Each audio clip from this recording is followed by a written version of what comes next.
A paz do Senhor, irmãos. Sou o Bispo Robson Nascimento, aqui do Rio de Janeiro. Falo aqui da Igreja Evangélica Ágape, na rua Manuel Augusto 75, em Andrade de Araújo, Nova Iguaçu, Rio de Janeiro. Eu quero compartilhar uma palavra contigo nesta manhã, que Deus me deu ontem à noite.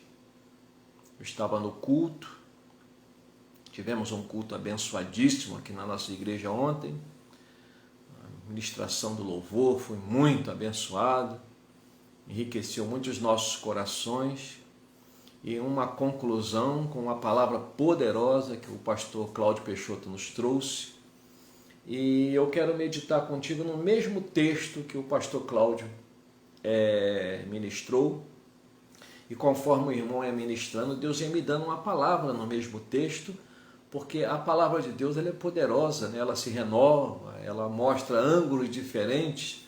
O Espírito do Senhor nos mostra ângulos diferentes num mesmo texto.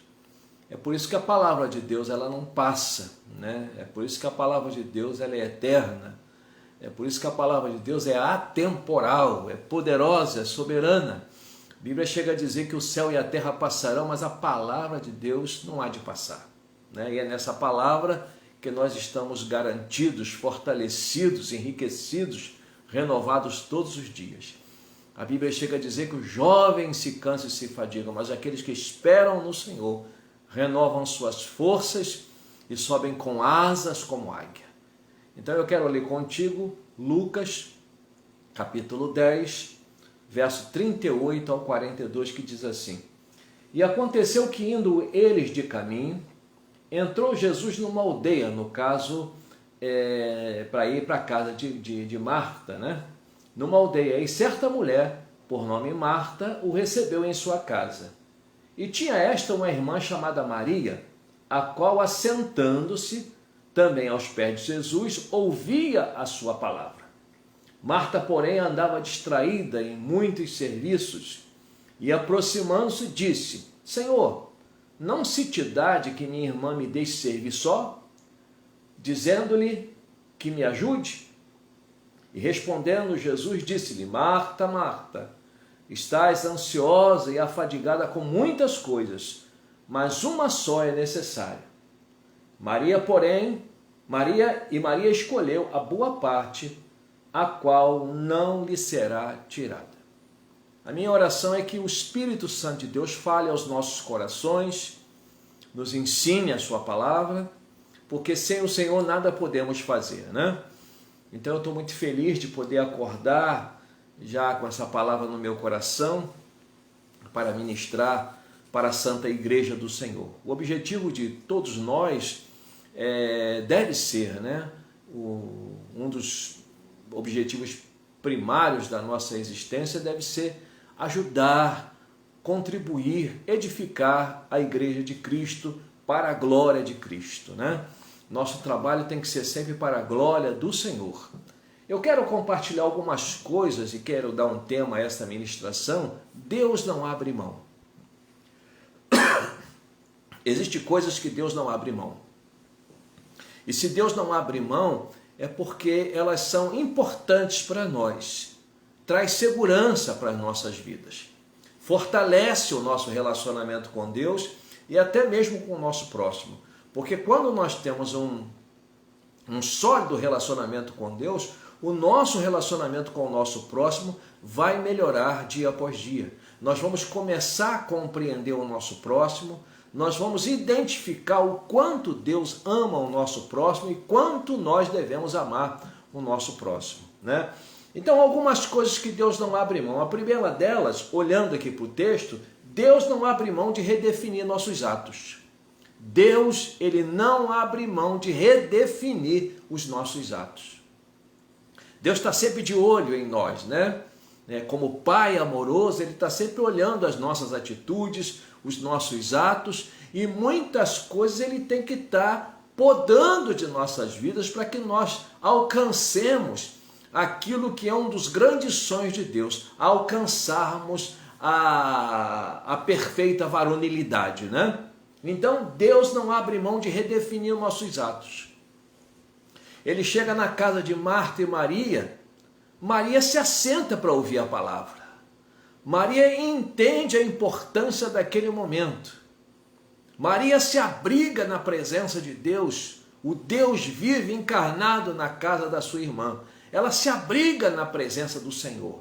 Ela coloca o seu coração e os seus ouvidos à disposição do Mestre. Marta, por sua vez, está atarefada, fazendo coisas que são lícitas, mas que naquele momento não cabiam, porque o momento era para ouvir.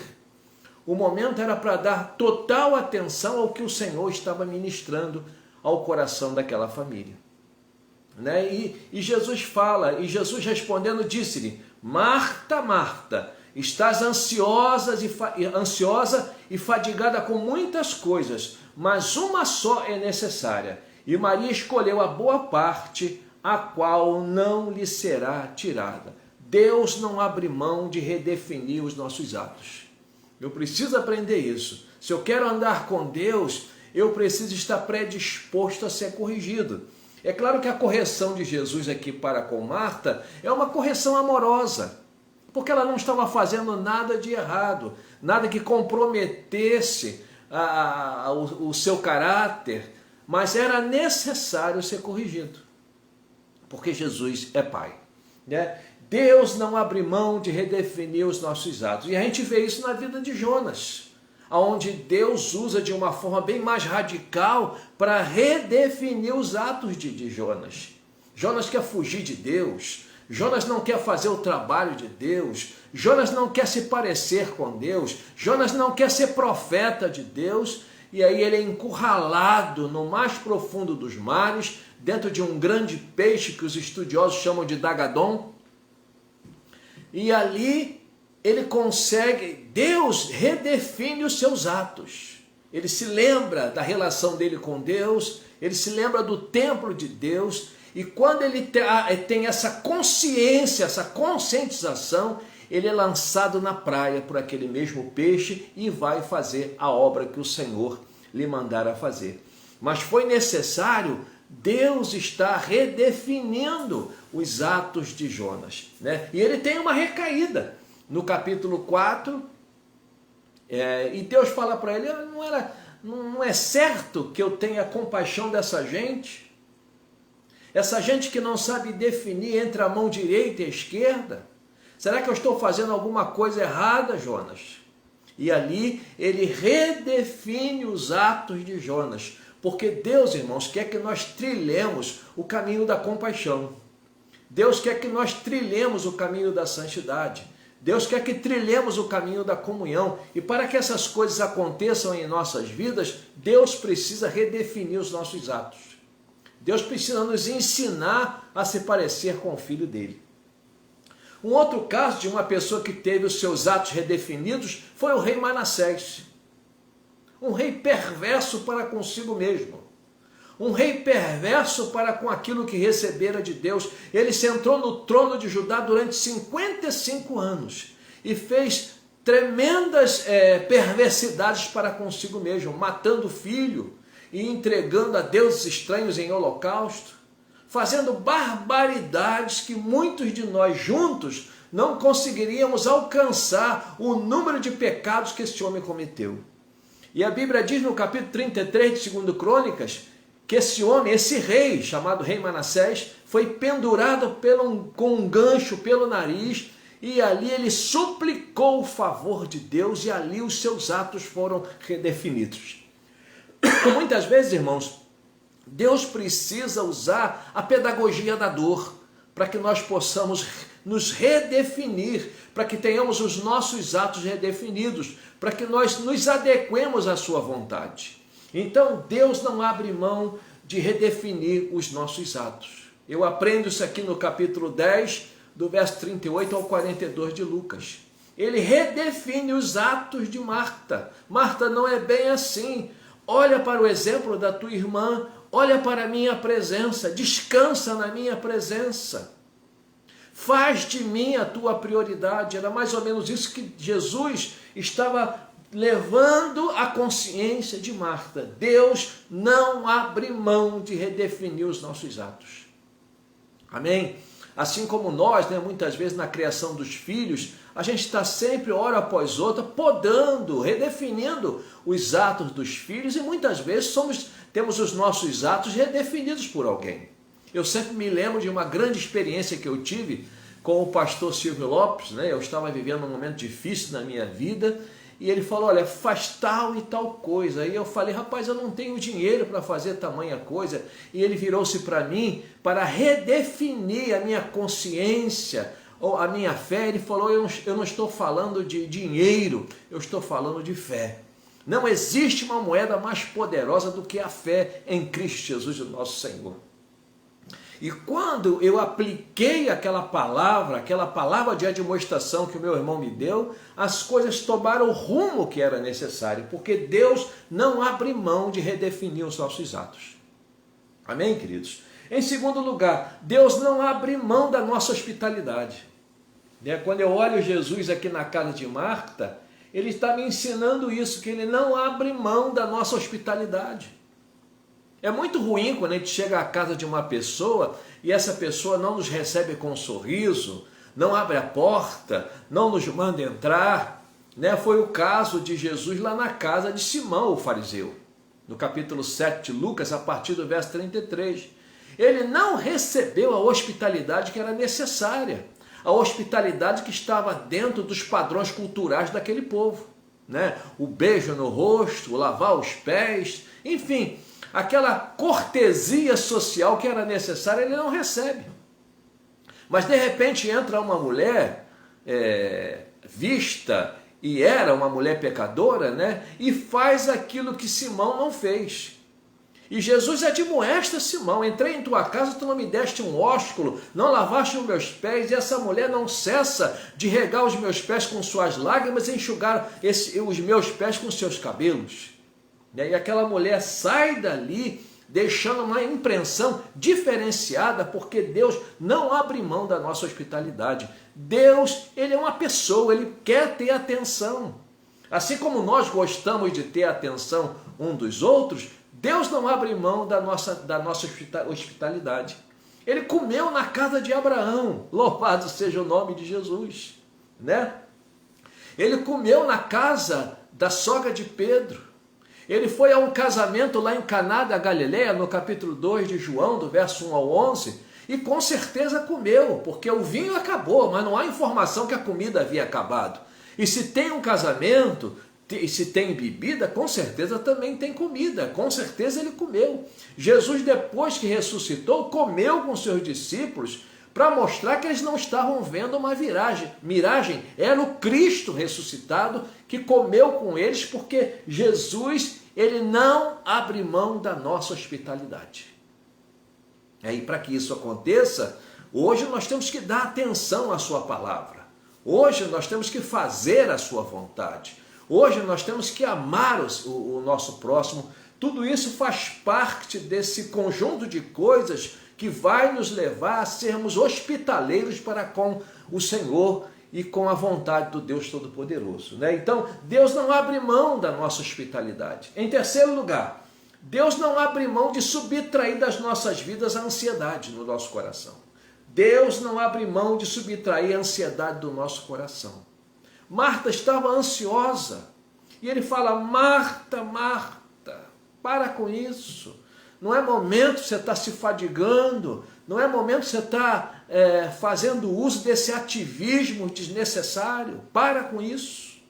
Então, Deus não abre mão de subtrair a ansiedade do nosso coração. A ansiedade, irmãos, ela induz o homem a olhar para o futuro com aflição. Guarde bem isso. A ansiedade induz o homem a olhar para o futuro com aflição. Todas as vezes que uma pessoa está ansiosa, ela olha para o futuro com aflição, ela não consegue ter a definição de um futuro de vitória, de um futuro com conclusões divinas, ela não consegue enxergar as coisas por essa ótica, ela só consegue enxergar o extrato que sua ansiedade está produzindo. Então isso é muito perigoso, Marta, naquele momento, ela consegue lançar sobre os ombros da sua irmã uma responsabilidade que não cabia naquele momento. Marta, naquele momento, começa a produzir erros na sua irmã que não estavam acontecendo. Ela estava fazendo o que era certo naquele momento. Então, Deus não abre mão de subtrair a ansiedade dos nossos corações, irmãos. Ele sabe que se um coração estiver ansioso, esse mesmo coração não pode habitar a presença dele. É muito sério isso, a questão da ansiedade. Já não é à toa que Satanás persegue tanta humanidade, tentando produzir ansiedade dia após outra. A gente tem que tomar um cuidado muito grande com a questão da ansiedade, né? Então Deus não abre mão de subtrair a ansiedade dos nossos corações. A ansiedade, ela induz o homem a esquecer até mesmo da promessa de Deus. Né? Você vê que o povo de Israel, quando estava ali próximo da terra prometida, no capítulo 13 e 14 de Números, a ansiedade dominou o coração deles, que eles quiseram até mesmo voltar para o ambiente da escravidão. Voltar para onde eles estavam sofrendo, voltar para onde Deus não mais queria que eles estivessem, voltar para sofrer, voltar para comer o pior da terra, e Deus estava mostrando o melhor da terra, uma terra que mana leite e mel, estava dando a eles, mas a ansiedade estava corroendo a fidelidade do coração deles de tal forma que eles estavam abandonando tudo aquilo que Deus prometera para eles, porque a ansiedade, ela tem esse poder de levar o homem a esquecer até mesmo das promessas de Deus. É muito perigoso isso, né? Louvado seja o nome de Jesus. A ansiedade, Deus também, irmãos, ele não abre mão de nos reunir como igreja. Deus não abre mão de nos reunir como igreja. Eu fico numa felicidade muito grande quando eu consigo reunir a minha família e sentar com a minha família à mesa. E sempre que eu sento com a minha família à mesa, eu lembro do meu avô Luiz, né? Ele sentava na cabeceira da mesa e reunia a família. Eu achava muito bonito. Mesmo eu sendo uma criança, eu ficava olhando assim, poxa, que coisa interessante, né? Vovô sentado assim, a família reunida, agradecendo, brincando, comungando um com o outro, porque Deus, e o nosso Deus, irmãos, ele não abre mão de nos reunir como igreja. Né? Nós estamos aí na expectativa da volta de Jesus e teremos a boda do Cordeiro durante 7 anos. Deus não abre mão de nos reunir como igreja. A Bíblia chega a dizer que aonde há 2 ou mais reunidos no nome dele, ele se faz presente. E outro dia eu tive uma experiência com o Santo Espírito de Deus. Eu falei, Senhor, mas como é que fica isso? Se ninguém quiser se reunir comigo, e o Espírito de Deus falou para mim, eu não sou uma pessoa. Então, se ninguém quiser se reunir com você, eu estando com você, a minha presença, o Deus Todo-Poderoso estará com você. É tão tremendo, né? E porque Deus não abre mão de nos reunir como igreja. Como é importante nós estarmos reunidos como igreja, irmãos. Como é importante nós estarmos na comunidade dos santos. Né? No capítulo 20 de 2 Crônicas, é um texto que eu gosto muito, Josafá conseguiu reunir o povo como igreja, e o povo reunido como igreja venceu uma batalha impossível, sem usar uma única arma, apenas louvando e adorando o nome do Deus Todo-Poderoso. Né? É o mesmo caso de Gideão, né? Não fez uso da espada, só quebrou os cântaros diante dos inimigos e estendeu para o alto a tocha, e os inimigos foram caindo, se autodestruindo entre eles, porque Deus não abre mão de nos reunir como igreja. E sempre que nós estamos reunidos como igreja, a partir de 1 ou de 2, né, as maravilhas do Senhor vão acontecer. Bendito seja o nome de Jesus. Deus não abre mão de nos reunir como igreja. Glória seja dada ao nome de Jesus. Uma outra coisa importante que eu aprendo, e voltando aqui, Deus não abre mão de nos reunir como igreja. Jesus estava na realidade, Marta, se você estiver junto com a tua irmã ali agora, é minha igreja. Quando a gente olha lá para o deserto, no capítulo 13 e 14 de Números, novamente repito, só estava alinhado com Deus Josué e Caleb, e mesmo assim Deus via a sua igreja. Como é importante, irmãos, nós saciarmos, digamos assim, esse desejo do coração de Deus, nos reunir como igreja. Deus não abre mão disso, de nos reunir como igreja. Amém? Uma outra coisa que Deus não abre mão de entrar em nossa casa. Ele entra na casa de Marta, e ele também não abre mão de entrar em nossa casa.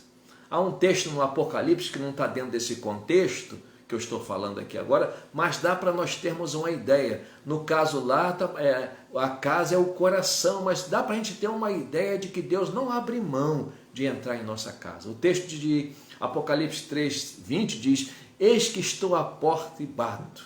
Se alguém ouvir a minha voz, entrarei em sua casa e cearei com ele. Bendito seja o nome de Jesus. Está conosco aqui o pastor Elias Oliveira, que estará ministrando a palavra no Conselho de Pastores, no CIMI, Conselho de Pastores Internacionais. No sábado estarei lá em nome de Jesus. Deus te abençoe, meu amado. Amém? Então, queridos, Deus não abre mão de nos reunir como igreja. É muito importante isso. Deus não abre mão de entrar em nossa casa. Ele quer estar em nossa casa. É muito importante que o Senhor esteja em nossa casa. Quando os judeus estavam para sair do Egito, foi colocado sangue nos umbrais das casas para que a desgraça, a destruição não entrasse na casa deles, porque Deus não abre mão de entrar em nossa casa. Ele sabe que se na nossa casa a presença dele não estiver em nossa casa, o divórcio vem, a separação vem, a confusão toma ocasião. Ele sabe que se a presença dele sair da nossa casa, o diabo vai gerar ocasião para destruir a nossa família, e o Senhor não quer isso para a nossa casa. Amém? Deus não abre mão de entrar em nossa casa. Uma outra coisa que Deus não abre mão de nos ensinar a sua palavra. Glória seja dada ao nome de Jesus. O capítulo 10 de Lucas, verso 42 diz: e Maria escolheu a boa parte, a qual não lhe será tirada. Deus não abre mão de nos ensinar a sua palavra. Antes de Jesus realizar aquele grande milagre da pesca maravilhosa, ele sentou com os discípulos e ensinou a sua palavra. Só depois que ele deu um ensinamento é que ele mandou o barco ir para as águas profundas, para aí sim realizar aquele milagre que eles precisavam, e colheram tantos peixes, mas o resultado do ensino de Jesus aparece no verso 11. O capítulo 5, verso 11 de Lucas diz que eles deixaram tudo e o seguiram. Eles deram muito mais importância àquele que ensina do que aquele que prover. É importante a provisão de Deus, mas é muito mais importante o ensino de Deus, porque quando Deus nos ensina, tendo, nós o adoraremos. Quando Deus nos ensina, mesmo não tendo, nós continuaremos adorando o Deus Todo-Poderoso. É isso? Então é importante que Deus, que nós entendamos isso, que Deus não abre mão de entrar, de nos ensinar a sua palavra. A gente vê isso também no capítulo 6 de João. Ele tira um momento para ensinar a sua palavra. Ele não abre mão disso. É muito importante.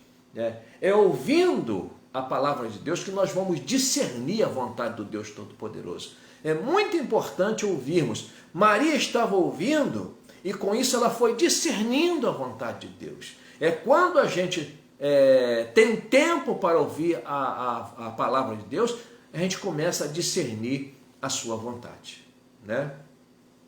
Bendito seja o nome de Jesus. Uma outra coisa que Deus não abre mão de ter referências na terra. Quando eu olho para Maria sentada e Marta fadigada e Jesus aprovando o comportamento de Maria, eu aprendo isso, que Deus não abre mão de ter referências na terra. A Bíblia falando de Jó, Deus chega-se para Satanás: está vendo meu servo Jó, homem íntegro? Porque Deus não abre mão de ter referências na terra. Ele chega a chamar Abraão de seu amigo, porque Deus não abre mão de ter referências na terra. No capítulo 6 de Daniel, a gente encontra o rei Dário, falando: Daniel, batendo lá na cova dos leões: Daniel, porventura o Deus que tu serves continuamente tem te livrado. Olha como é que Daniel era uma referência aqui na terra, de Deus aqui na terra para aquele homem. Como é importante, irmãos, nós darmos um bom testemunho.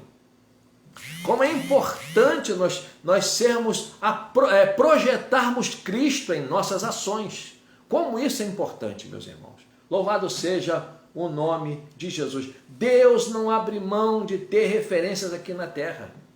Quando Ruth, ela chega na fazenda de Boaz, há uma alegria conjunta dos empregados de Boaz. Quando Boaz chega e conversa com ela, eu tenho ouvido do que tu fizeste à tua sogra, porque Deus não abre mão de ter referências aqui na terra. No capítulo 4 de Ruth, as mulheres da cidade abrem a sua boca e falam com Noemi: esta te vale muito mais do que 7 filhos. Isso dentro da cultura judaica tinha um peso tremendo, porque a mulher dentro da cultura judaica naqueles dias, ela não tinha a importância que deveria ter. Ela era apenas uma... Ela tinha, na visão dos homens, uma mulher para ser dona de casa e criar criança, só isso. Aí chegam as pessoas da cidade, as mulheres da cidade, e viram-se para Noemi e falam: ela te vale muito mais do que 7 filhos. Então, Deus, irmãos, Ele não abre mão de ter referências aqui na terra.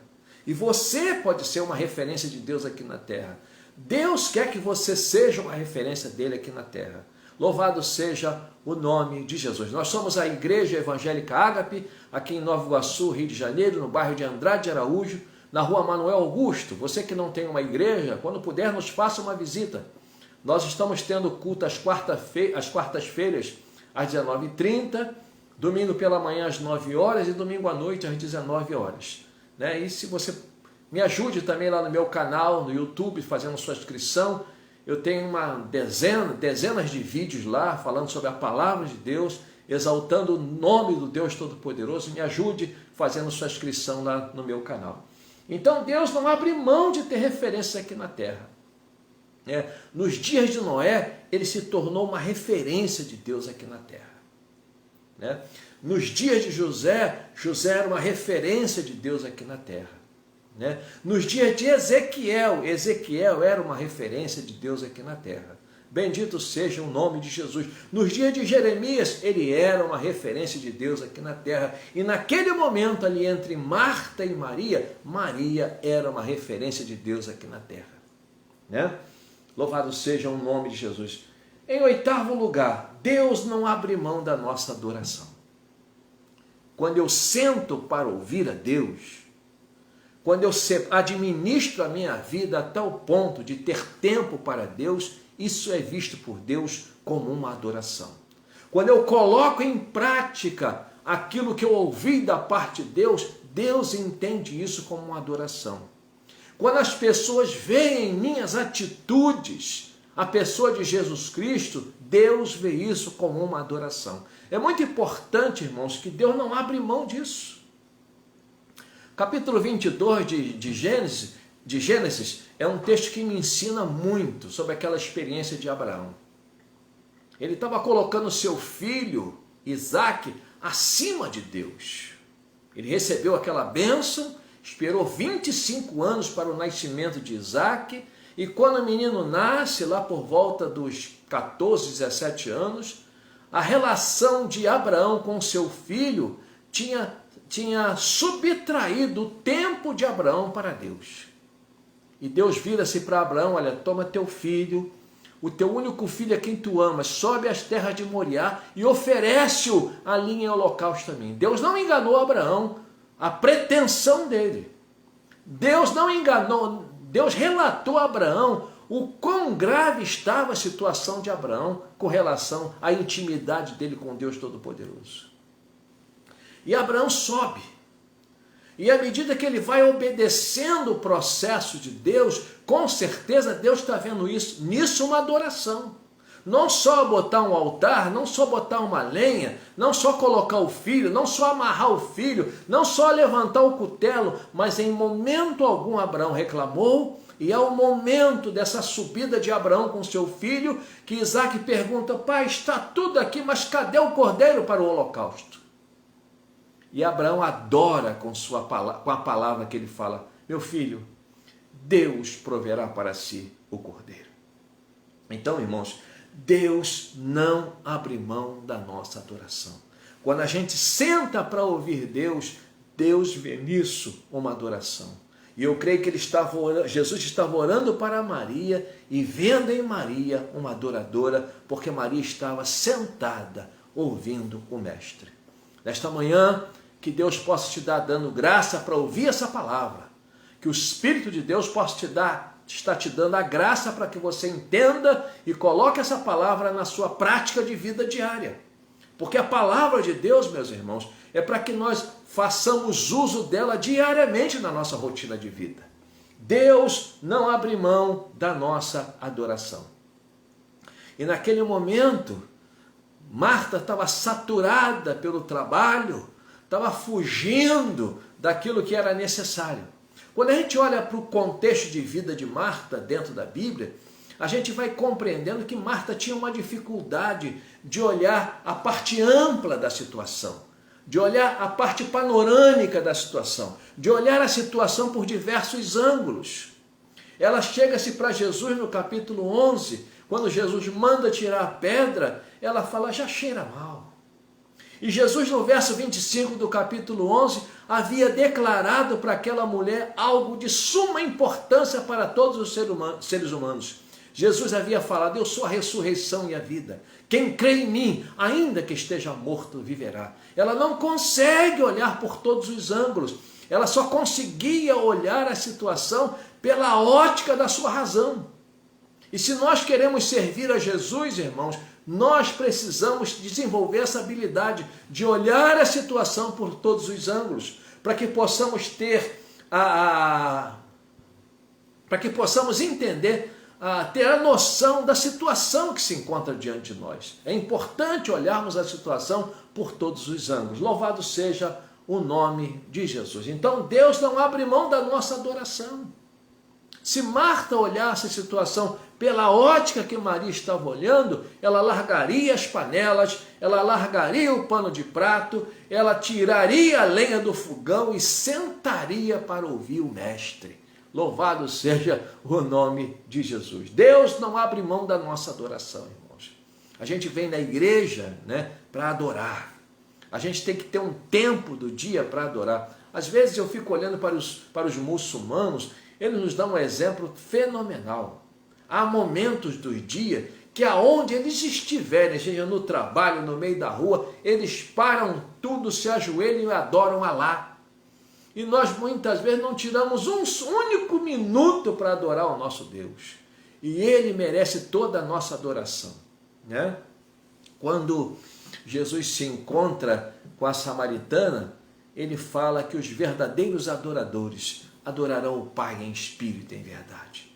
Então dá para eu andar em espírito de oração durante todo o dia, adorando e glorificando ao nosso Senhor, me enchendo da presença dEle. Eu preciso fazer do meu Senhor algo muito mais importante do que o meu respirar. Eu gosto sempre de uma ilustração que eu uso aqui, e me impactou a primeira vez que eu ouvi, é a experiência de um mestre com seu discípulo, Isso me impactou muito, eu já falei em outras ministrações, mas cabe aqui dentro do assunto que nós estamos desenvolvendo. Diz que um mestre foi abordado por um dos seus discípulos e falou: eu queria ser igual ao Senhor, com essa fé, com essa perseverança, com essa fome, com essa paixão de Deus, quero ser igual ao Senhor. É muito simples, vem comigo. Aí começaram a andar na praia de um rio. Começaram a andar, e o discípulo foi ficando preocupado. Eu pedi algo a ele está andando comigo. Daqui um pouco o mestre preocupou ainda mais aquele discípulo: vamos correr um pouco. E ele foi ficando preocupado e questionou: vamos acelerar mais um pouco. Quando o mestre percebeu que o seu discípulo estava extremamente cansado, ele parou. E o discípulo pensou em si mesmo: bom, nós vamos descansar. E de repente o mestre falou: vamos entrar nas águas do rio? E o discípulo pensou, bom, nós vamos ter um momento de refrigério, vamos descansar um pouco, corremos bastante, né? Agora é entrar nas águas para renovar as forças. E foi entrando, né? E quando eles estavam dentro da água, dentro das águas, né? O mestre pegou a cabeça do seu discípulo e o afogou. E segurou firme. Ele era um homem muito forte, segurou firme. E o discípulo se esperneando, ele soltou. O discípulo suspirou fundo. E ele pegou de novo e afogou esse homem umas 3 vezes. E ele voltava procurando o ar de todos os jeitos. E com essa atitude, o mestre pôde fazer uma aplicação à vida daquele discípulo, dentro daquilo que ele estava querendo.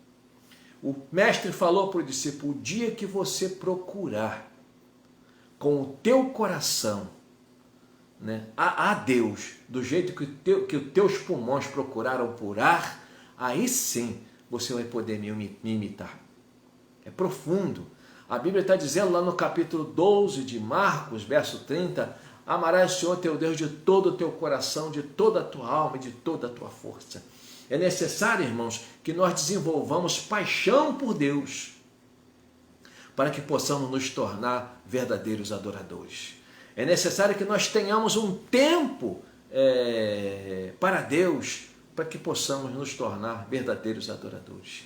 O ideal é que nós separássemos 2 horas e 40 minutos por dia para devotarmos ao nosso Senhor, né? Mas muitas vezes a gente não faz isso. Né? Dessas 24 horas, nós deveríamos separar o dízimo, 2 horas e 40 minutos, todos os dias, para falarmos com o nosso Deus, para ouvir o nosso Senhor falar o nosso coração, para ouvir o Senhor nos dar a diretriz para o dia, a direção para o dia. Louvado seja o nome de Jesus. Então, Deus não abre mão da nossa adoração, irmãos. E para que nós estejamos adorando a Deus de forma eficaz, é necessário que tenhamos tempo, é necessário que estejamos dando a atenção que o Senhor merece. E Marta não estava fazendo isso. Ela estava para lá e para cá com panela, com vassoura. E há um momento, irmãos, que nós temos que deixar o nosso ativismo e nos envolvermos totalmente com o nosso Deus. Né? Quando Pedro vê Jesus lá no capítulo 21 de João, né? Ele entra num ativismo desenfreado, ele começa a arrastar o barco para lá e para cá, puxa peixe para lá e para cá, até que Jesus conseguiu pará-lo e perguntar, Pedro, tu me amas? Não adianta você tentar ficar se escondendo atrás do trabalho. E é isso que acontece com muitas pessoas hoje, irmãos. As pessoas se escondem atrás do trabalho, tentam fugir delas mesmas, se escondendo atrás dos seus ativismos desenfreados. O que Deus quer de você é a tua adoração. E quando nós adoramos a Deus, tudo aquilo que nós precisamos, Deus vai organizar diante dos nossos olhos, porque Deus é teu Pai, Deus é teu provedor, Deus é o teu Senhor. Gostaria que você entendesse bem isso. Deus não abre mão da nossa adoração. Em 9º lugar, Deus não abre mão do nosso servir. Louvado seja o nome do Senhor. É importante que nós estejamos servindo a Deus. Eu gosto muito do texto de Marcos 10:45. Eu não vim para ser servido. É Jesus falando. Eu não vim para ser servido. Eu vim para servir e dar a minha vida em resgate de muitos. Se o próprio Jesus veio para servir, Deus não abre mão do nosso servir. Nós temos que ter essa desenvoltura servil diante daquilo que Deus colocar em nossas mãos. É importante que nós estejamos servindo. Há muitos anos atrás, eu era jovem e tinha uma rádio, a Rádio Relógio, né? E eles tinham sempre uma frase que eles falavam na rádio. Quem não vive para servir, não serve para viver. E isso é verdade, né, irmão? Quem não vive para servir, não serve para viver. É muito importante isso. Então, Deus não abre mão do nosso servir. E naquele momento, Marta estava pensando que servir era fazer comida, era botar a mesa. Naquele momento, servir era sentar e ouvir. Tem múltiplas formas de nós servirmos ao Senhor. É necessário que nós tenhamos o discernimento de como servir a Deus. Né? Você pode servir a Deus louvando. Você pode servir a Deus Servindo um prato de comida na sua casa a alguém, pode acontecer. Mas naquele momento ali em especial, Marta tinha que sentar para ser caracterizada como uma servidora do Senhor. E ela estava afadigada pelas suas ansiedades. Em 10º lugar e último lugar, Deus não abre mão de ser visto e ser o nosso Senhor. Ele quer ser visto e quer ser o nosso Senhor. Marta não estava entendendo isso. Marta com certeza estava pensando que ela estava diante de, pura e simplesmente, de um ser humano, mas ela estava diante de Deus, e Deus quer ser visto como Deus. Porque se nós olharmos para Deus com a nossa visão limitada, a gente não vai conseguir extrair de Deus tudo aquilo que Ele tem como riqueza para as nossas vidas. É necessário que nós pensemos nisso. Esse ponto é muito grave. Deus não abre mão de ser visto e ser o nosso Deus. Ele não abre mão. O capítulo 11, né, verso 25, que eu falei ainda há pouco de João, diz: disse-lhe Jesus, eu sou a ressurreição e a vida. Quem crê em mim, ainda que esteja morto, viverá. É Jesus falando para Marta: Marta, você não está diante de um ser humano qualquer. Você não está diante de uma pessoa limitada. Essa situação tem jeito, Marta. Me olhe como seu Deus, que essa dor vai acabar. Me receba na tua vida como teu Deus, que essa lágrima vai ser enxugada. Calma, Marta, eu estou aqui. Eu posso resolver essa situação. Mas Marta estava olhando para Jesus como um visitante, como um amigo, mas ela só entendeu que ela estava diante de Deus quando o irmão dela saiu de dentro da sepultura, vivo, para a glória do nome do Senhor. Que nesta manhã você possa estar revendo os seus conceitos a respeito do Senhor. Ele não é um ser humano igual a você, Ele é Deus, né? Eu gosto muito do texto de Lucas 1:37, que diz que para Deus não há impossíveis. Fica com essa palavra, que Deus em Cristo Jesus te abençoe, te guarde, te dê a paz e que Ele possa fazer resplandecer o rosto dEle sobre tua vida. Eu sou o Bispo Robson Nascimento, aqui do Rio de Janeiro. Tenho recebido essa palavra da parte de Deus para comunicar a você e espero que você faça bom uso na tua prática de vida. Que Deus possa te dar a mente de Cristo para que você entenda a palavra, pratique a palavra, divulgue a palavra a todos os povos da terra. Eu sou o Bispo Robson Nascimento, aqui da Igreja Evangélica Ágape, aqui em Nova Iguaçu, no bairro de Andrade de Araújo, Rio de Janeiro, na rua Manuel Augusto 75. Nossos cultos às quartas-feiras, nós estamos fazendo culto às quartas-feiras, às 19h30, e domingo pela manhã às 9 horas, e domingo às 19 horas temos o nosso culto de adoração. Amém? Faça a tua inscrição lá no meu canal, Bispo Robson Nascimento. Tenha um ótimo dia, que Deus em Cristo Jesus te abençoe, te guarde, te dê a paz e te coloque em lugares excelentes nesse dia. Deus te abençoe.